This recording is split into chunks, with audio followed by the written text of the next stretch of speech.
الحمد لله وشكر الله ولا إله إلا الله والله أكبر ولا حول ولا قوة إلا بالله العلي العظيم بسم الله الرحمن الرحيم السلام عليكم ورحمة الله تعالى وبركاته أتيوا الله أتيوا الرسول والأولي الأمر منكم.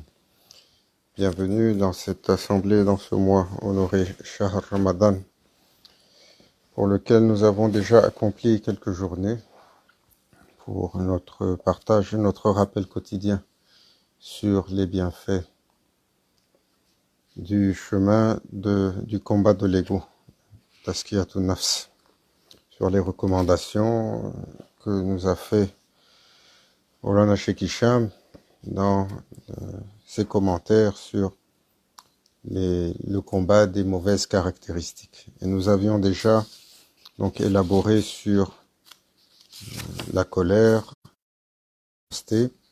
et sur l'amour de cette dunya, de ce monde matériel. Et aujourd'hui, Inch'Allah, sur la mauvaise manière suivante, qui est le hasad, la jalousie.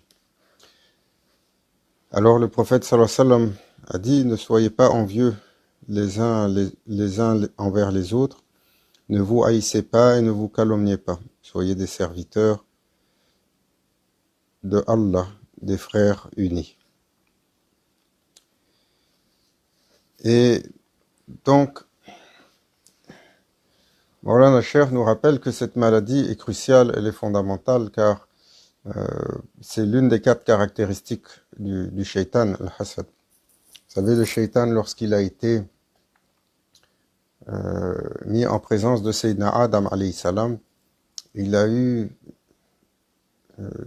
4 caractéristiques qui sont apparues et qui ont été les mauvaises manières maîtresses qui lui ont causé sa chute, Sa'idou Billah. Et ces 4 caractéristiques-là, nous les portons tous, à différents degrés, personne n'en est exempt. Et c'était la première que nous avons élaborée, donc la colère, car sous la présentation de Sayyidina Adam aux anges, il a été plein de colère. Il a été furieux de cela, que ce ne soit pas lui qui ait été choisi. Et donc, par extension, est arrivée cette envie par rapport à ce que lui n'avait pas eu, que quelqu'un d'autre a eu. Le hasad. Et ensuite, lorsque Allah Azzawajal lui a demandé de se baisser, il a montré sa fierté, son arrogance, kibr. Maulana Cheikh également va nous mettre en garde plus loin contre celle-là. Et bien entendu, lorsque le Seigneur des mondes est revenu à plusieurs fois pour le raisonner, il s'est entêté. Donc la 4e mauvaise manière, l'entêtement, qui perd les humains. Donc les 4 grandes mauvaises manières qui ont perdu le shaitan, qui sont les mauvaises manières fondamentales que nous avons, Radab, la colère, Hasad, l'envie, Kibir, et la fierté arrogante et l'entêtement. Donc aujourd'hui, Hasad, Maulana Cheikh dit que aspirer au même bonheur que l'autre s'appelle de l'envie. Mais désirer que l'autre en soit dépossédé, alors là on tombe dans la jalousie. Et il dit c'est un des grands arbres des caractères destructifs de l'humain, comme nous avons pu le voir avec ce rappel qui est arrivé entre Shaitan et Sayyidina Adam alayhi salam. Et Allah Azzawajal va nous mettre en garde contre cela dans la sourate Falaq, la sourate de l'aube, lorsqu'il dit Qul a'udhu bi rabbil falaq min sharri ma qalaq wa min sharri ghasikin idha waqab wa min sharri nafasati fil 'uqad wa min sharri hasidin idha hasad.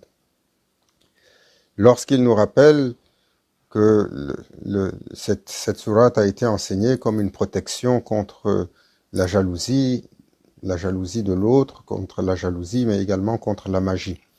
Et donc, dans cette sourate du Saint-Coran, qui est la 113e, Allah Azzawajal dit « Je cherche protection auprès du Seigneur de l'aube, contre le mal des créatures, contre le mal de l'obscurité quand elle s'approfondit, contre le mal de celle qui souffle sur les nœuds, et contre le mal de l'envieux qui envie. Et alors, cette protection, elle commence par nous rappeler où se trouve la protection pour tous les serviteurs. Donc la protection contre, elle est chez Allah Azzawajal, chez le Seigneur des mondes. Donc de tout mal, de tout défaut, de toute contrainte, de toute attaque, de toute problématique que nous avons, nous devons toujours nous rendre chez Allah Azzawajal en premier lieu pour demander son support, pour demander que nous soit accordée la protection contre tous ces maux. Et donc, Maulana Cheikh a fait la distinction ici, Maulana Cheikh Hisham, entre l'envie et la jalousie. Et il rappelle également qu'il faut faire la différence par rapport à ce qu'on va appeler la haine, qui est un sentiment différent et qui est une forme de méchanceté envers quelqu'un, donc qui va se combiner notamment à la jalousie et qui va finir, lorsqu'on a ce caractère haineux, on finit par vouloir du mal à son prochain. Et l'exemple le plus notoire qui est de cela, c'est l'exemple même de l'histoire des humains lors de l'arrivée de Sayyidina Adam alayhi salam. Lorsque il eut deux garçons, Sayyidina Abil et Kabil, qui, par jalousie envers son frère, finit par le détester et commit le premier meurtre qui resta jusqu'à aujourd'hui cette horrible chose qui va finir par entacher la vie de tous les humains. C'est pour ça que Allah Azzawajal nous rappelle dans le Saint-Coran, lorsqu'il dit au prophète sallallahu alayhi wa sallam, et raconte-leur en toute vérité l'histoire des deux fils d'Adam. Les deux offrirent leur sacrifice à Allah. Et celui de l'un fut accepté et celui de l'autre ne le fut pas. Parce que parmi ces deux garçons, l'un avait un caractère vertueux, généreux, attentionné et pacifique, et l'autre avait un caractère coléreux, il était prétentieux, il était méchant, il était malicieux, il avait de la haine en lui, et surtout, il a regardé son frère avec cette envie qui, par la suite, est devenue également une jalousie. Et cette rivalité qu'il a établie dans son cœur, parce que son frère, Sayyidina Abil, n'avait pas de méchanceté par rapport à son frère, n'avait pas de compétitivité, surtout sur les choses de ce bas monde. Et donc, Maulana Cheikh explique que de cette mauvaise manière qui est la jalousie, va arriver le désir donc de déposséder l'autre, le désir de nuire à l'autre, le désir de faire mal à l'autre. Et très tôt dans l'histoire de l'humanité, les humains vont apprendre à se faire mal, surtout à utiliser un certain type de sciences pour cela. Et parmi ces sciences-là, les sciences occultes, donc la magie noire, descendue par deux anges, les anges déchus, Harut et Marut, qui sont arrivés sur ce monde et qui se sont vautrés dans les plaisirs de ce monde et l'ont rempli de corruption et ont descendu un savoir ici-bas, le savoir de la manipulation des énergies et de la connaissance ésotérique qui par la suite va être utilisé à travers les âges pour faire de la magie noire, que nous connaissons aujourd'hui, bien entendu, particulièrement dans certaines régions du monde. Tout le monde a entendu parler du vaudou, mais le vaudou a son origine en Afrique noire, en Afrique subsaharienne. Et donc, il y a une grande partie de l'Afrique qui maîtrise encore cette science aujourd'hui. On va la retrouver, bien entendu, dans pratiquement tous les pays. en Extrême-Orient, dans le sous-continent indien, encore pratiquée aujourd'hui. Et donc, Maulana Cheikh rappelle que beaucoup affirment naïvement que la magie noire ne peut pas toucher les humains. Par exemple, tant et aussi longtemps qu'on n'a pas cette crainte-là, qu'on ne craint pas la magie noire, alors on est protégé de cette dernière et elle ne peut pas nous toucher. Or, il dit cela est une illusion et les gens devraient ne pas ignorer cela. Et c'est pour cela que le prophète sallallahu alayhi wa sallam, quand il y a eu des tentatives contre lui, alors Allah a révélé cette sourate au prophète lui-même pour que les humains par la suite apprennent à se protéger et soient également capables de faire ce discernement. Et la magie noire, donc cette utilisation des clés ésotériques, a été rangée au titre de grands péchés pour ceux qui l'utilisent les uns envers les autres. Il faut se rappeler que de nombreux peuples ont été anéantis par ce type d'énergie-là, beaucoup de civilisations. On se souvient de ce qu'étaient capables de faire les pharaons et leurs magiciens. Hein. Le pharaon qui est dans le Saint-Coran mentionné avec Sayyidina Moussa alayhi salam, le prophète Moïse, que la paix soit sur lui, avait 70 000 magiciens qui travaillaient pour lui. Et pour nous, la capacité de ces magiciens, leur trace est encore visible aujourd'hui. Pour quiconque regarde ce qui a été bâti, ce qui a été accompli par des civilisations qui sont censées être relativement primitives, qui ont vécu dans d'autres âges, comment ont-ils assemblé ces structures gigantesques avec une précision inimaginable, avec des calculs qu'on aurait du mal à pouvoir faire avant d'avoir atteint l'âge moderne comme nous avons aujourd'hui, mais surtout à déplacer des blocs aussi gros que ça. Alors, c'est un témoignage que Allah a tenu à garder sur terre pour que cela soit visible des humains, pour qu'ils ne soient pas, pour qu'ils prennent leçon. Hein. L'histoire est toujours pour donner des leçons à l'humain, et c'est pour ça que le Seigneur des mondes enseigne dans le Saint-Coran avec de l'histoire des anciens peuples, ce qu'ils ont fait, et ces traces historiques que nous voyons aujourd'hui nous rappellent que des civilisations ont eu des capacités exceptionnelles, mais également se sont corrompues et au point de disparaître et d'être complètement anéanties, comme nous le voyons avec cette civilisation égyptienne des pharaons. Alors, Maulana Cheikh rappelle que bon, cette pratique de magie noire, il y a énormément de façons de faire, et il y a toutes sortes de techniques que les gens vont utiliser. Et lorsqu'on parle de ceux qui soufflent sur les nœuds, c'était une tradition déjà dans le Moyen-Orient où on attachait des nœuds pour attacher des sorts et jeter des sorts aux gens et réciter des formules et des formules magiques pour pouvoir affecter les gens. Mais d'autres vont utiliser ce qu'on va appeler les djinns, le monde des djinns, donc les êtres invisibles, parce qu'ils ont des clés également pour entrer dans ce monde et en prendre un certain type de contrôle, au profit, au détriment, bien entendu, de leur propre intégrité, de l'intégrité de leur âme. Et donc, Maulana Cheikh nous rappelle que pour ceux qui ne croient pas, il parle d'un exorcisme qu'il a dû pratiquer à un moment donné alors qu'il était en voyage. En fait, il dit qu'on lui a amené une femme qui avait ce problème de possession-là, qui était relativement sérieux. Mais je me souviens, parce que j'étais présent, cela fait presque, je dirais 27 ans maintenant que cet événement est arrivé, et c'était ici à Montréal. Hein, on lui a amené une femme qui parlait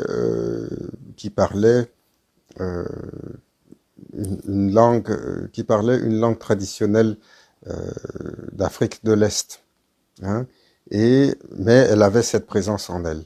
Et Maulana Cheikh rappelait que, alors, lorsqu'il a commencé à réciter ce que Maulana Cheikh Nazim et Grand Cheikh lui avait donné, parce qu'il dit, pour pouvoir détecter ses présences à l'intérieur, il y a des choses qu'on doit réciter, pour pouvoir les contraindre, il y a également des choses qu'on récite, et pour pouvoir les faire sortir.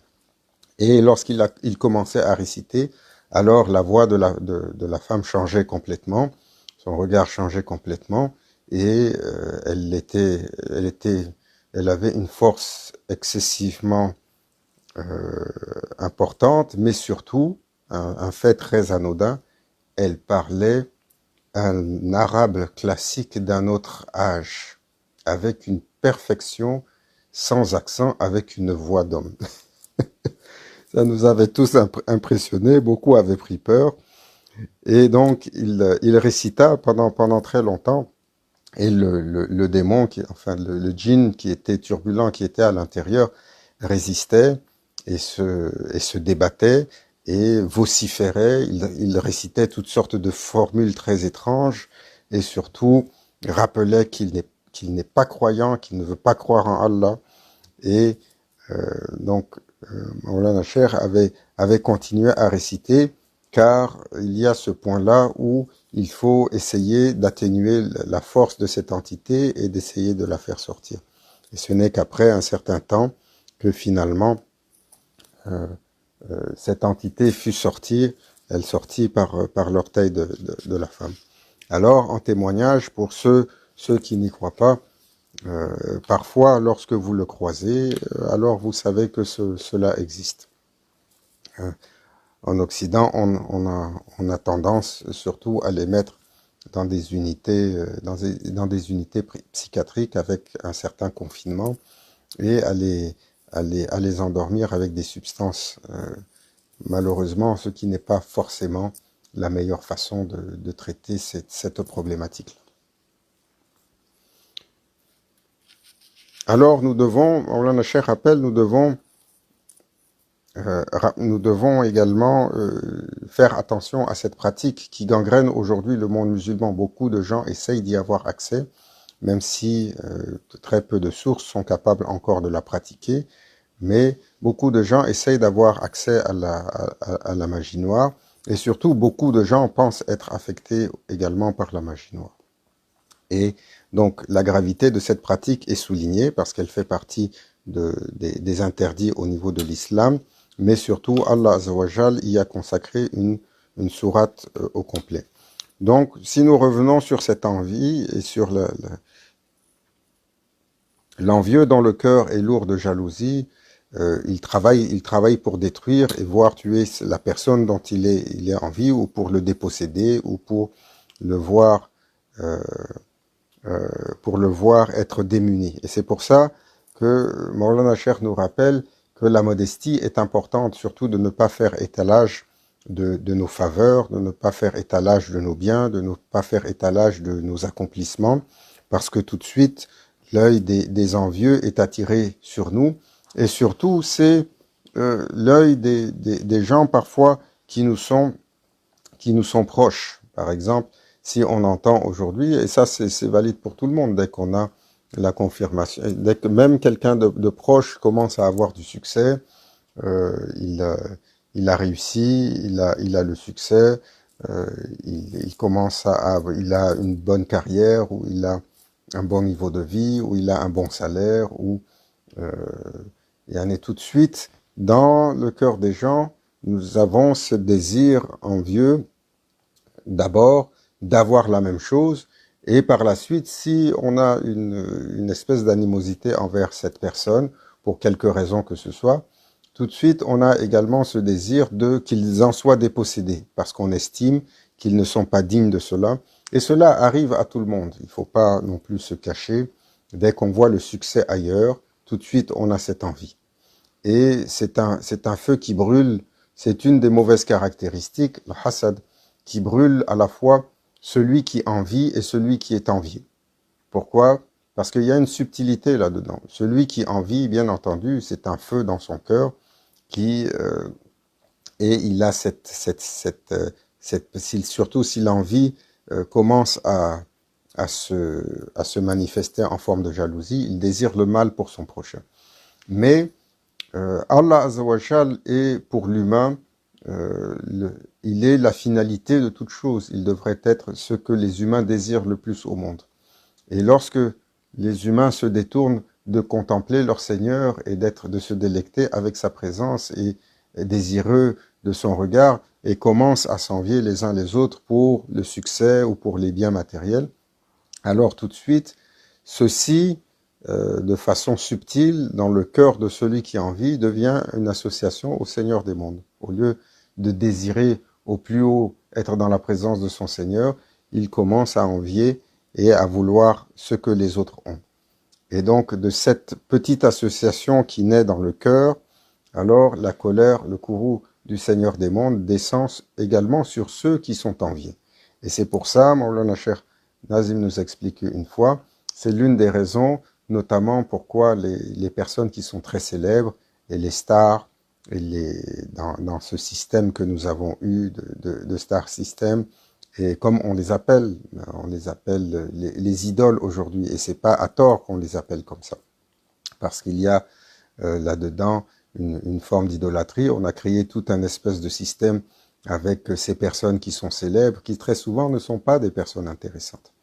Et parce que soit ils sont des acteurs célèbres, ou des actrices, ou alors des chanteurs ou des chanteuses, ou alors des personnes qui sont fameux parce qu'ils ont tel accomplissement ou tel argent, ou alors des sportifs célèbres, tout de suite les gens, les adultes, les gens les idolâtrent et les gens aiment à vouloir être comme eux, et alors le courroux d'Allah descend sur ces dernières personnes et leur vie tout de suite devient malheureuse. Et c'est pour ça que pour les croyants, ils doivent toujours faire très attention. Et je dis souvent cela en rigolant dans les assemblées, qu'on a tellement de passions, on a des passions sportives et parfois on répète à répétition le nom de nos sportifs favoris, on connaît tout de leur vie, on connaît toutes les techniques qu'ils ont eues et l'histoire de leur vie, et on prononce leur nom plus souvent qu'on ne prononce le nom du prophète sallallahu alayhi wa sallam, où on connaît plus de leur vie, de ces starlets que nous avons aujourd'hui, comparativement à ce que nous connaissons de notre propre prophète. Et cela, bien entendu, a un caractère un petit peu déplacé, et on peut le comprendre assez facilement. Alors, cette fameuse compétition que nous pouvons avoir parce que nous nous envions les uns les autres, Maulana Cheikh nous rappelle que la compétition pour les choses de ce bas monde est fortement déconseillée en islam. La seule compétition que le prophète sallallahu alayhi wa sallam a autorisée, c'est bien entendu pour les bonnes œuvres et pour les choses qui rapprochent d'Allah. C'est-à-dire lorsque le serviteur voit son frère qui est généreux, alors par compétition de vouloir faire mieux, il va essayer de faire plus de générosité. Lorsqu'il le voit faire la prière et être assidu à sa prière, alors il se rappelle qu'en cela, il doit essayer lui aussi de faire son effort pour faire de bonnes choses. Le prophète sallallahu alayhi wa sallam dit, la jalousie brûle les bonnes actions comme le feu brûle le bois.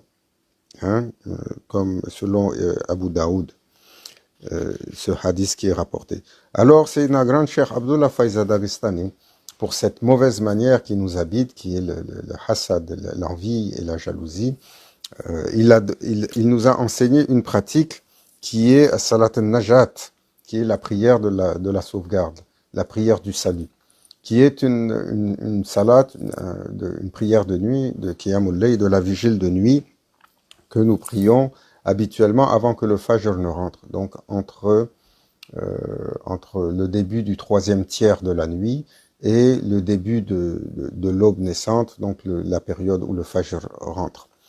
Et au même titre que nous prions sur les wazifas qui nous ont été donnés par nos machers, d'abord au début du troisième tiers, normalement Salat al-Tahajjud, et par la suite Salat al-Shukr, la prière de remerciement, Salat al-Tasbih, la prière de rappel, et celle-là, Salat al-Najat, qui est une combinaison. En fait, on va y réciter plusieurs sourates dedans, dans le premier raka'a, et dans le deuxième raka'a, on récite 11 Ikhlas, Qul huwallahu ahad. Et une fois qu'on a fini cette prière-là et qu'on a fermé la prière, alors on va en sajda. Et dans cette sajda-là, on va réciter une dua.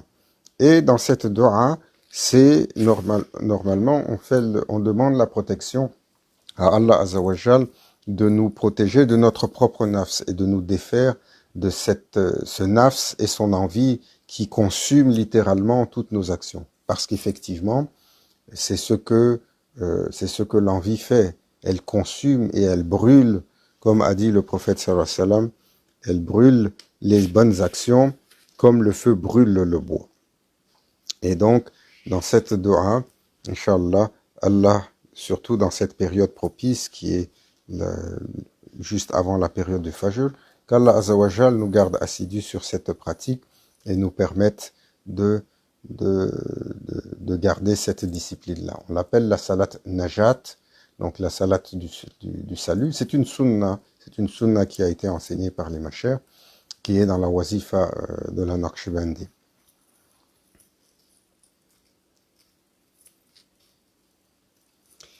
Et donc, il faut se rappeler que, le Maulana Cheikh, il rappelle que cette envie qui est naissante en nous constamment, parce que nous regardons autour de nous, nous envions les uns les autres pour les succès ou pour ce que les gens ont reçu, elle découle du cadre de ce que Allah Azawajal a écrit pour chaque créature.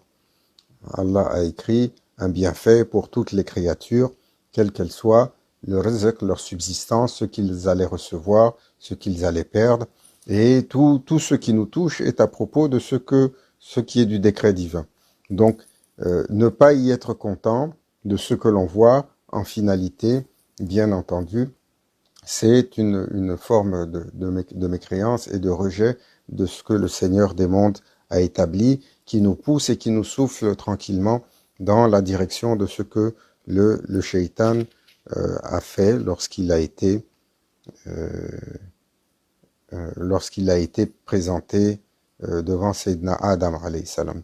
Donc nous demandons à Allah Azawajal qu'il nous voile de l'œil jaloux, qu'il voile l'œil jaloux, parce que cet œil, une fois qu'il est fermé et qu'il ne voit pas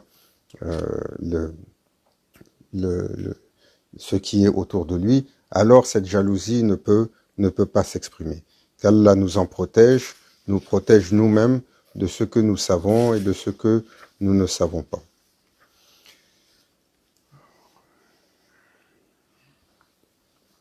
Et, Inch'Allah, peut-être introduire la mauvaise manière qui suit, qui est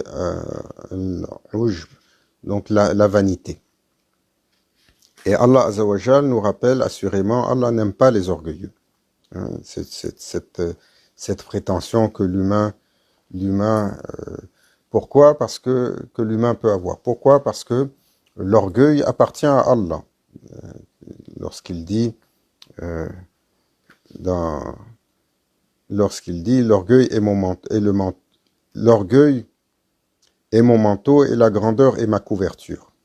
Quiconque rivalise avec moi, alors je le jetterai en enfer. Et cette vanité-là est un défaut relativement dangereux et que l'on enseigne très rapidement aux enfants. Hein? Je me souviens, ce que Maulana Cheikh nous dit ici, Cheikh Nazim nous disait cela lorsqu'il disait, par exemple, lorsqu'on dit à nos enfants, je suis fier de toi. C'est une chose qu'on ne devrait pas dire, c'est une terminologie qu'on ne devrait pas utiliser. Surtout quand nos enfants accomplissent quelque chose, parce que cela gonfle leur ego, et cela parce qu'ils ont accompli quelque chose, surtout lorsqu'ils sont dans un accomplissement qui est compétitif pour les choses, cela va enseigner subtilement à l'enfant à être compétitif et à vouloir être le plus beau, le plus fort, le plus rapide, le plus intelligent, le meilleur, le plus riche, et ainsi de suite. Et nous utilisons toujours cette phrase avec nos enfants, je suis fier de toi. Et Maulana Cheikh, il disait à un enfant, pour ne pas développer ce caractère-là, il faut utiliser une autre terminologie qui est plutôt de dire je suis content avec toi, ô mon enfant, pour ne pas insuffler la fierté, pour ne pas insuffler l'arrogance qui va mener à cette espèce de vanité. Il dit parce que lorsque on enseigne cela aux enfants et on travestit un peu leur caractère, en finalité, le retour de cette caractéristique-là va être également se tourner vers les parents eux-mêmes. Donc, il nous rappelle que c'est ce que nous voyons dans les sociétés aujourd'hui, où on a rendu nos enfants relativement très compétitifs et à vouloir être les meilleurs, à vouloir toujours être dans la compétition des choses matérielles. Et lorsqu'ils prennent de l'avance dans leur stature et que leurs parents commencent à faiblir, tout de suite, ils commencent à voir leurs parents comme rétrogrades, comme démodés et même comme ignorants. Et ils vont également commencer à dénigrer leurs parents au point où beaucoup d'enfants vont se détourner de leurs parents, les confier à d'autres, les mettre dans des institutions. Et ça, pas parce que forcément les parents sont malades ou sont devenus une contrainte, simplement parce que il y a subtilement une maladie qui a gangréné le cœur du serviteur. Alors, le prophète sallallahu alayhi wa sallam rappelle comment nous devons combattre ce travail intérieur lorsque on se souvient où il a commencé à enseigner aux compagnons l'importance de ce travail intérieur lorsqu'ils revenaient d'une fameuse bataille qu'ils avaient gagnée. Et là, les compagnons étaient contents. Et le prophète sallallahu alayhi wa sallam leur a dit, nous revenons d'une petite bataille, d'un petit djihad. Nous allons aborder la plus grande des batailles, le grand djihad. Ce qu'il a dit, djihad al-akbar, djihad al-nafs. Alors chacun doit apprendre à se débarrasser de ses mauvaises manières en attachant son cœur avec le cher, en s'autodisciplinant, en suivant méticuleusement les pratiques, en augmentant l'amour que nous avons dans le cœur par rapport à nos chers, parce que cette augmentation va augmenter l'amour qu'on a pour le prophète sallallahu alayhi wa sallam, ça va augmenter l'amour qu'on a pour Allah de façon normale, car les chers ne sont que des moyens pour arriver à l'augmentation de cet amour. Donc, et se débarrasser de l'orgueil, et il faut apprendre au moi intérieur à se prosterner. Donc c'est pour cela que le début de l'islam, c'est le taslim. Son essence, c'est la soumission, c'est apprendre à soumettre l'être, au Seigneur des mondes. Et c'est pour ça que dans ce que nous faisons, par exemple, pour essayer de rabaisser cet ego, la prière des musulmans est une prosternation. Et cette prosternation est un signe d'humilité et c'est un signe de rabaissement devant la grandeur d'Allah. Mais cette humilité, ce rabaissement, il faut apprendre également à la voir devant les humains pour pouvoir descendre l'ego. Et ce n'est pas ce qu'on va appeler une soumission bête aux humains. Non, hasha. Allah nous rappelle qu'il doit y avoir soumission chez l'humain. Ati'ullah, ati'ur rasoul, wal ulil amr minkum. Donc obéissez à Allah, obéissez aux prophètes et obéissez ulul amr, donc aux autorités parmi vous, qu'elles soient gouvernementales, parentales ou ainsi de suite, ou les autorités qui représentent tous les différents paliers d'autorité dans nos sociétés. Donc, nous devons également aller sur un pas plus en avant, comme nous l'a enseigné, par exemple, Maulana Cheikh Hicham, d'une parole de grande chair, lorsqu'il disait « Tous les serviteurs, le début de la spiritualité commence lorsqu'on apprend à aimer tous, on apprend à respecter tous, à servir tous et à apporter tous, ce que nous aimons et ce que nous n'aimons pas. » Donc cet exercice de s'exercer à trouver quelque chose de bien chez les autres, c'est pour rabaisser notre propre ego qui est prétentieux et qui est condescendant. Cet exercice à respecter tous, c'est pour descendre également cette supériorité intrinsèque que nos égos ont. Cette pratique de servir les gens autant qu'on peut, de ce que nous avons en capacité, c'est également cela, car le serviteur est celui qui donne de lui pour le bien des autres et de porter tous, donc on accepte de porter le fardeau des gens. Et il faut se rappeler que sur ces mauvaises manières, le prophète sallallahu alayhi wa sallam nous a dit ce qu'il craint le plus pour cette umma, pour sa nation, c'est le polythéisme caché, donc shirk khafi, cet état intérieur qui fait que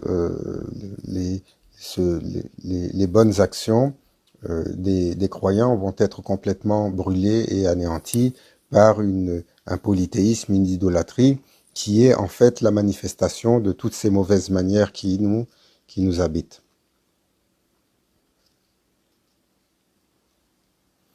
Alors le prophète sallallahu alayhi wa sallam a montré l'exemple de ce travail-là. Il a montré l'exemple de l'humilité, il a montré l'exemple de la simplicité, et nous devons donc essayer de l'imiter dans cette humilité et être pour pouvoir pour être dépourvu d'arrogance. Et donc le prophète sallallahu alayhi wa sallam, il a dit, je ne suis qu'un simple humain comme vous. Hein. C'est une phrase célèbre qu'il a dit aux compagnons. Et cette phrase est une manifestation extrême de son humilité, mais c'est une phrase également qui a été mal interprétée par un certain nombre de savants, surtout nos savants contemporains, qui ont voulu se détacher de l'amour du prophète sallallahu alayhi wa sallam et qui ont voulu l'enlever du piédestal et le ramener à égalité avec tous les humains. En disant, regardez, il n'a aucune supériorité, il n'a aucune spécificité, malgré tout ce que Allah Azzawajal a dit à propos du prophète sallallahu alayhi wa sallam. Donc, pour cette mauvaise interprétation, il faut se rappeler ce que l'imam Suyuti a dit.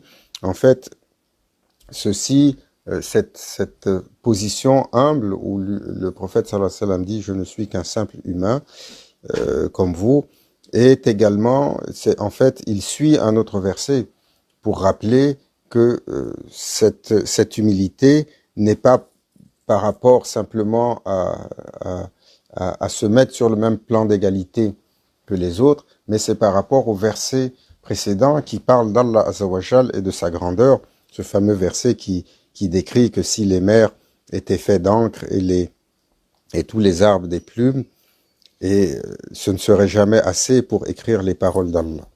Et c'est après cela que le prophète sallallahu alayhi wa sallam, pour pouvoir rappeler qu'il est si humble et si petit par rapport à la suprématie et à la magnificence de son Seigneur, il rappelle, je ne suis qu'un être humain comme vous, il n'y a rien de comparable pour moi au Seigneur des mondes, je suis le plus faible des serviteurs devant lui.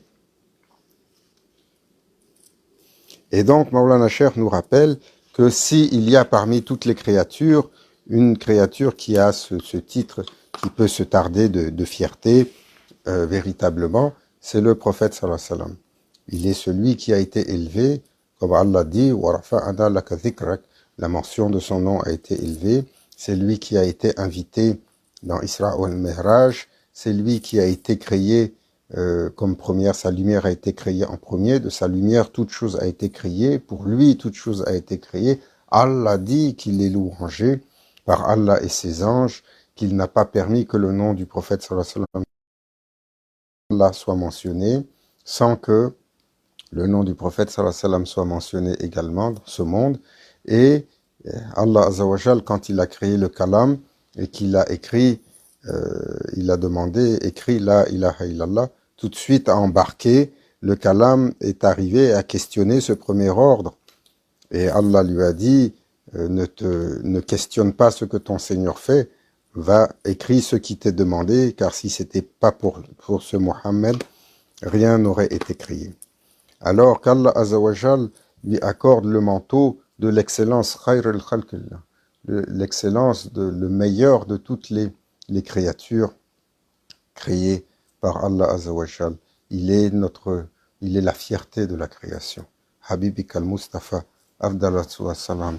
Qu'Allah Azzawajal nous accorde le bienfait de ce rappel, Inch'Allah, que nous puissions être les uns avec les autres sur le chemin du service, sur le chemin de l'accomplissement, sur le chemin du partage.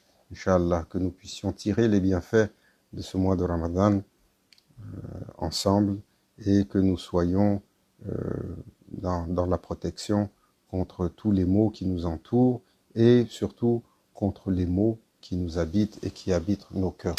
Ila hadratin nabil Fatiha.